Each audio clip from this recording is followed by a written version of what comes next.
dobar dan, da li je to doktor? Jeste, izvolite. Meni treba samo jedan mali savjet. Recite. Koliko litara gaziranog soka sme da popije dečak od 10 godina?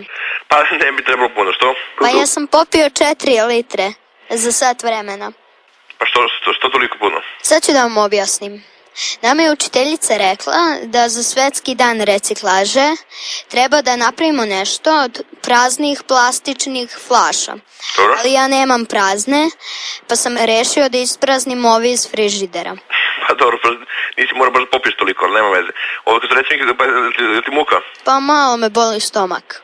Pa ništa, slušaj, ako neće ništa strašno se desi, samo malo, kako ti kažem, mislim, bit će to dobro. Ako ti baš bude nešto muka, ti mi se javi malo kasnije. Ja pravim robota.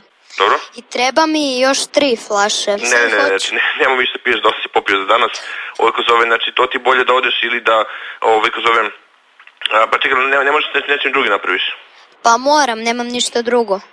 Pa ništa, slušaj, bolje ti da prospeš nego da, ili uzmi vodu. A ne smem da prospem. Pa ništa, slušaj, nemoj da praviš onda. A što da vas pitam samo nešto? Preko puta u parku nalaze se neki ljudi, jel mogu da ih pozovem da mi popiju? Ne, slušaj, nemoj da zoveš nikoga, nego uzmi, ja ti kažem, ako ti trebaju flaše, bolje ti prospi, ili jesu roditelji tu? Nisu tu do 5. Pa nisu, slušaj, ti kažem nešto, nije strašno što si popio toliko mnogo, nemoj da zoveš nikoga, nego uzmi prospi, znači te flaše. Ali vidim da ovi ljudi u parku. Nikoga, slušaj, nemoj nikoga da zoveš sa strane, znači i nemoj ništa da piješ više, uzmi prospi su do prvo nešto, ako ti trebaju flaše i to je to.